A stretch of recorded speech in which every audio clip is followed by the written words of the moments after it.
Hey guys, welcome back, it's Ripe again. In today's video, a homeowner association cut down $550,000 worth of trees on my private property and I ended up suing them. Don't mess with tree law. Here is what happened. I live in a home with my husband and for the first couple of years we managed to get on alright with the HOA in the neighborhood. We are members due to it being a requirement of living here and we knew that it meant following rules we might not agree with. So we comply with everything and I'll admit that the vast majority of the rules are not unreasonable. I feel like even in horrible HOAs most of the rules can make sense and it's just either some of them are out of control or they are getting interpreted incorrectly by the HOA board. I'm not gonna lie and say that my property looks gorgeous or anything like that. I have a lot of trees that make the area look like a little forest dance and I have full awareness of that. At the same time, none of the trees on my property are dead or have branches that are heavily overgrown or anything, and it's perfectly legal for me to have a property like that and it does not even break the HOA bylaws. The front of the property does not even have many trees, so the front door and the house number are perfectly visible. It doesn't matter to the HOA because they don't like the trees and want us to remove them. One actually came up to me and tried to argue with me about getting them removed. HOA member: "The back of your house just looks like a jungle. There's almost no sun getting on the ground there. Nobody else has their property with all of those trees and it just looks ugly, to be honest." Me, those trees were there long before I even moved into the house, so first, can you stop acting like I did something horrible? Second is that I told the other person from the HOA on the phone already. Basically, if you can show me a rule that directly states I cannot have a certain number of trees or that a certain percentage of my property needs direct sun, I will remove them. Otherwise though, just leave me alone. HOA guy: "There's no rule stating those exact things, but there are rules about a yard needing to look neat and the house not to be turned into a dump." Me: "None of the trees are dead or overgrown. There are just a lot of them. If a branch was dying or overgrown, we would get it pruned. There's no reason for us to remove the trees. As far as the sun goes, I actually appreciate that I can sit outside and still be in the shade. Direct sun is not great for our skin anyway. Clearly the grass gets enough because it's green and thriving." I swear, I just couldn't talk to this woman because she didn't care about what the rules actually stated, only what the HOA board wanted. They were not even offering to pay for the trees to be cut down or anything. It wouldn't have changed my mind, but thinking I would pay out of pocket to remove numerous trees was insane to me. If you never had to get a tree removed, I can tell you that it's not cheap.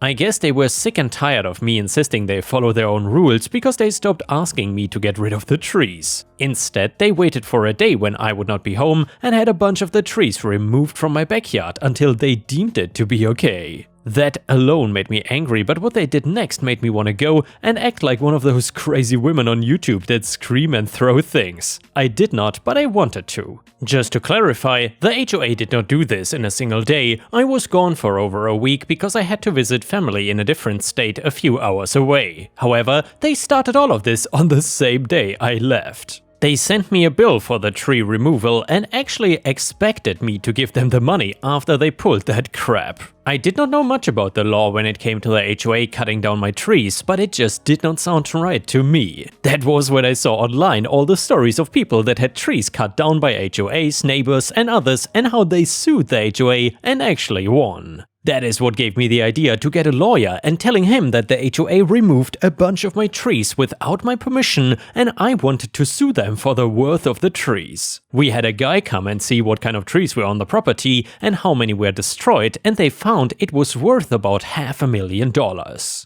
I couldn't believe it when I heard a number like that get dropped, and what I also learned was that at least in my HOA, when you sign the contract, it's a two-way deal. You are making the agreement to follow the HOA rules, but the HOA is also legally agreeing to fulfill what they promise. One of which is the fact that they need to give notice and have reason to enter a property. They didn't do that, so I was also suing them for violating the HOA contract. I don't think they expected me to sue them or what I was actually suing for at first. They assumed I was mad about the bill and wanted to fight that they were responsible for that cost. Not suing them to actually pay more money than they already had. We ended up fighting outside of court and my lawyer explained that these things rarely go to trial because nobody wants that hassle. Instead, we were supposed to all sit down and the lawyers would work out some kind of agreement that we could compromise on. The HOA, once they found out what I was suing them for, financially clearly wanted to settle without giving me all of that money. They instead wanted to just pay for the tree removal and call it even. I was not giving into that crap and told them that if they paid me the worth of the trees from the estimate, I would not pursue any further criminal charges for destruction of property and trespassing. The past history of the HOA being sued is unknown to me, but it seemed like they would do anything to avoid criminal charges. So they agreed to pay me the money and for the other thing I asked for.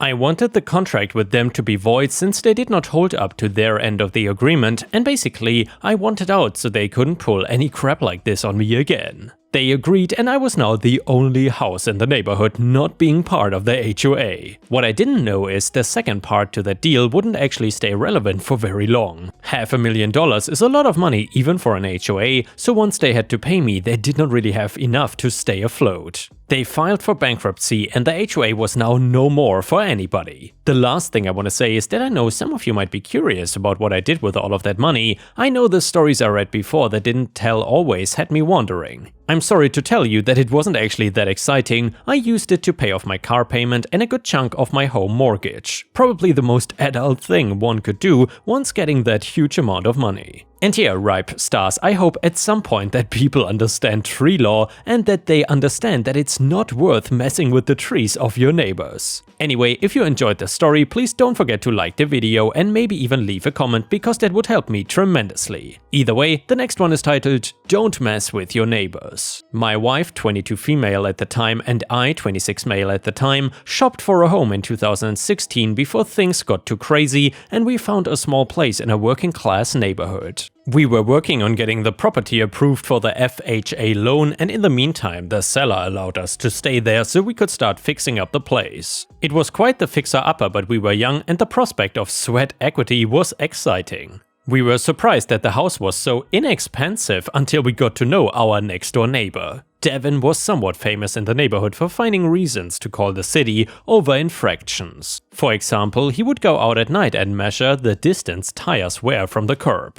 He filed noise complaints all the time and would intimidate folks on the street with threatening letters. Most memorably, Devin would actually regularly heckle the previous black tenants of the property we were buying from the safety of his elevated backyard. It was on a bit of a hill. What made the property we were buying difficult to qualify for the FHA loan was that the detached garage in the backyard had a sloping roof. The structure was at least 70 years old and was in disrepair. The seller paid to have it torn down, however, this only revealed that one of the walls of the structure was the retaining wall for a huge section of Devin's backyard. The 8-foot retaining wall was in bad shape and it leaned in towards my side by nearly 18 inches at the top from the bottom. It looked like it wouldn't take much to fall over and presented itself as a hazard. With permission from the seller, I tore down the retaining wall with the intent of replacing it myself at my own cost. This opened us up to a barrage of creepy, threatening, cryptic letters from Devin. He was gonna sue, we had to have an engineer approve of everything, etc. He called the city almost every day. He insisted that we pay for everything despite the fact that it was the roots on his side that were pushing into my property. The code enforcement worker privately agreed with my assessment but seemed cowed by Devin's daily calls. Anyway, I decided that I was done dealing with Devin. It was simply too stressful. I did not even own the place. I was the buyer and the loan would not get approved anyway due to the issue.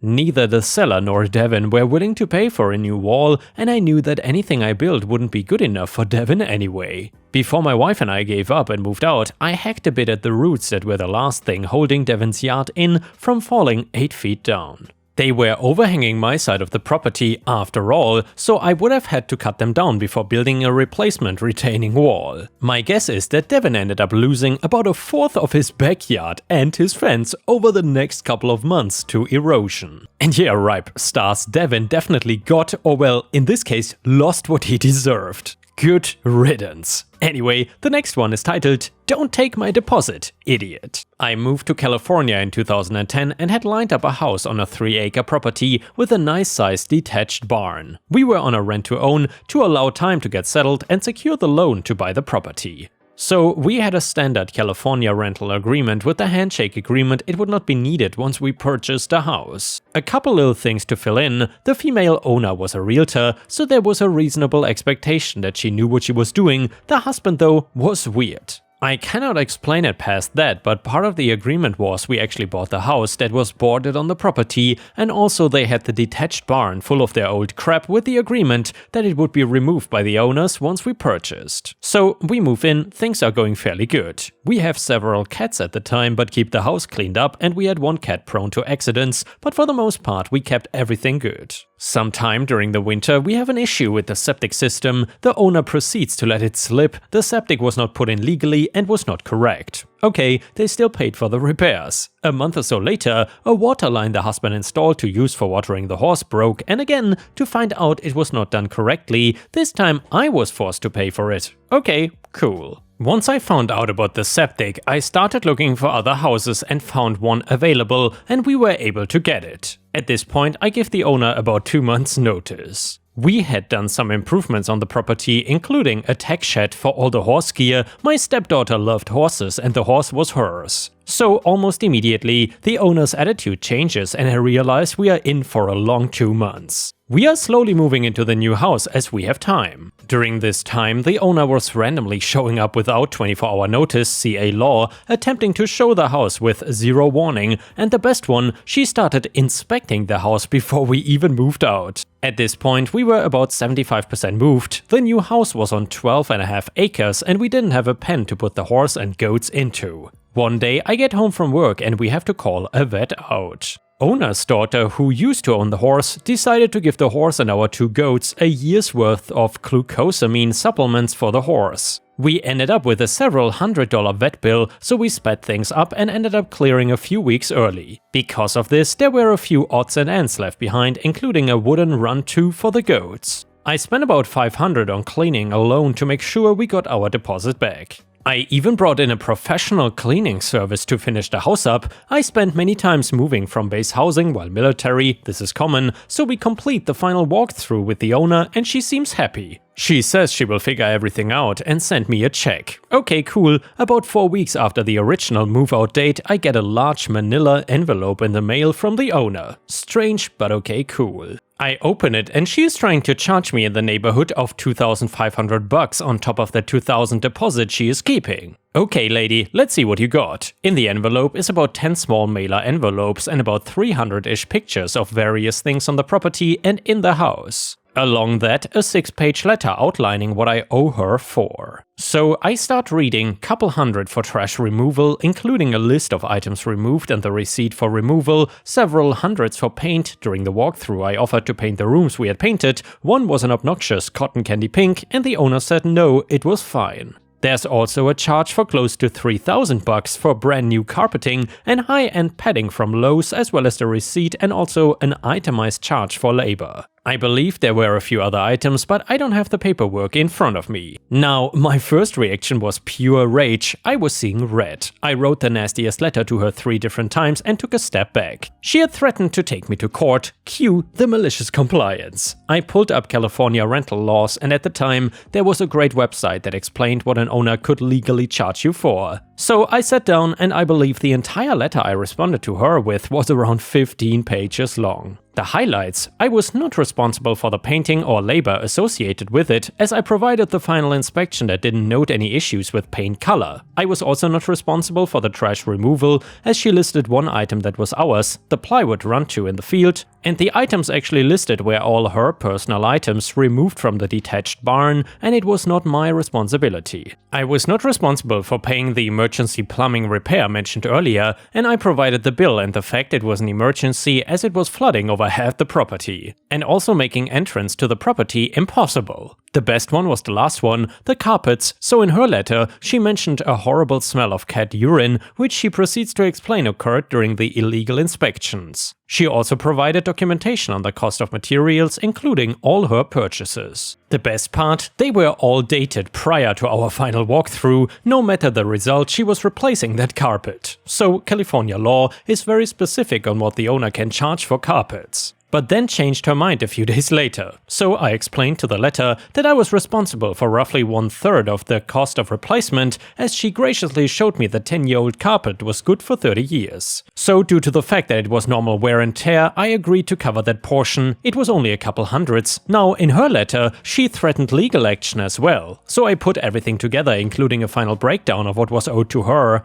and also what was owed to me, and it was close to $1,500. I also informed her that I was ready to take the case to court if she didn't agree with me, as that was the next legal step. About a month later, she had 30 days to respond. I get a check for $1,250 and a short note saying she expected this issue was considered resolved. I've never smiled so much cashing a check. And yeah, Ripe stars, props to OP for pulling through with this. That is what I call malicious compliance. Anyway, the next one is an Am I the A-hole wedding story. My husband and I, 28 male, 28 female, got married recently, and my sister, 31 female, and I were discussing the wedding after returning from the honeymoon. We are very fortunate to have grown up in a household where my parents made very good money. They were generous with us, but raised my sister and I to be hardworking and not dependent on them as adults. My sister and I both do well financially, as does her husband, 36 male. My husband loves his job, but it's not one that has a ton of earning potential. He and I met in college, so I've always known this was his plan, and we are very happy with our setup.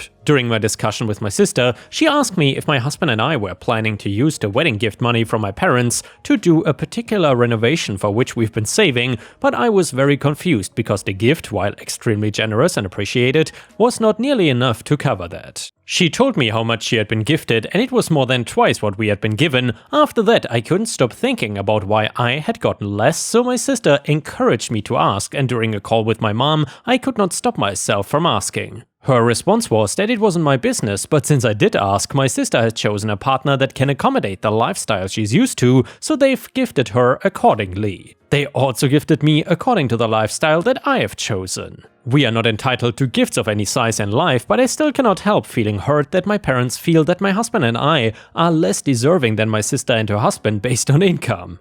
Meanwhile, my parents are angry at both my sister and me for having this discussion and bringing it to them. And yeah, Ripe stars, let me know in the comments whether you think OP is being the a-hole here or not. A user in the comments said, comment number 1, I think that given your parents' stance, it's time to start giving smaller gifts to them as well. You should make it a point to always give them fewer and smaller things at holidays than you might give your sister or your spouse. If they complain, let them know that they are not entitled to any gifts in life and they should be grateful that they receive anything. Given the modest life you've chosen, then suggest how rude it is to ask about such things instead of being grateful. Spend the money you saved on yourselves. Your parents are petty. NTA. And comment number 2 also said, not the a-hole. I mean, yeah, you're not entitled to anything, but if your parents are going to go out giving large sums of money, it's damn stupid to do it on the basis of, you didn't marry rich enough for us, so you're just gonna have to deal with that. And the next one is titled, Work Jerk. So, I have never posted on here before, but I just had to after what this lady at my work did today. I work in janitorial at a factory, and unfortunately, this means that people tend to be a-holes because they see me as someone below them. While I take pride in doing my job well and my bosses say I'm one of their best, for the last few months though some lady, let's call her Jane, at the factory I clean, keeps complaining about every little thing to my bosses, whether it is true or not. Well, recently, she's been lying to my bosses and saying that I don't ever clean the ladies' room, despite the fact that literally anyone could tell that I have, since it would be disgusting otherwise. Because I know that the factory doesn't allow restroom breaks very often, so I always let the women use the bathroom even if I am actively cleaning it to be nice.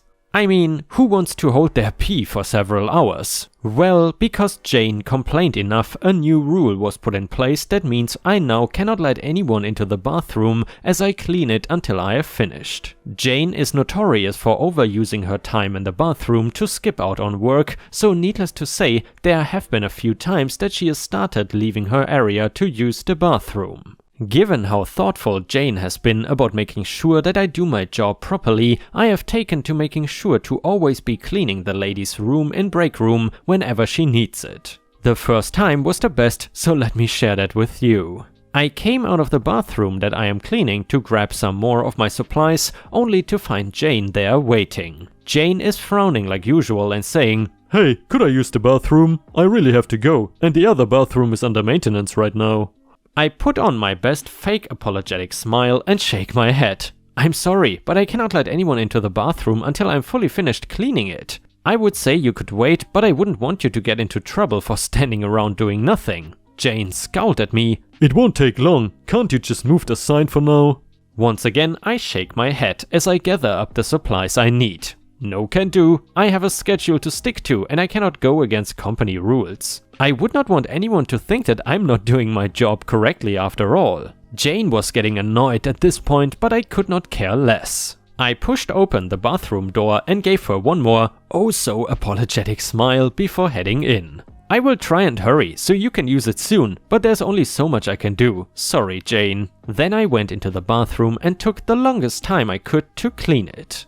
By the time I came out again, Jane was gone and I couldn't have felt happier. I knew she would have to wait who knows how long until her next bathroom break, and the thought of that makes me grin so much. I still do it whenever I can, and there is absolutely nothing she can do in retaliation either, besides giving me the stink eye. Edit number 1, I've been looking through the replies and have seen a lot of concern about Jane's health. I would like to clarify that 9 times out of 10, Jane does not even use the bathroom when she is in there. She grabs her phone from her locker and takes it into the bathroom to play on it and watch videos instead of using the stalls. There are other bathrooms that are not too far, and the time where I denied her the bathroom as I cleaned it when the other was under maintenance was just a coincidence that worked in the favor of the revenge. I got relatives who have issues with their bladders and would never risk anyone's health for some revenge because that is pretty messed up.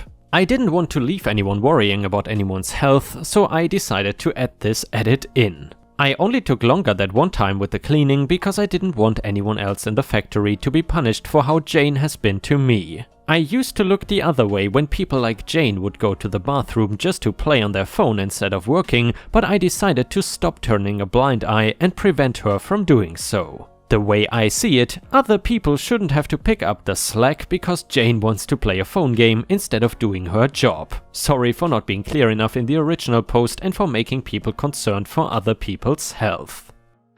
And with this, we have reached the end of the video. However, if you cannot get enough of my content, please check out my endless playlist, where you can find thousands of hours of content. In addition, please don't forget to subscribe to my channel to not miss any of my daily uploads. Thank you so much in advance, and I hope to see you again tomorrow.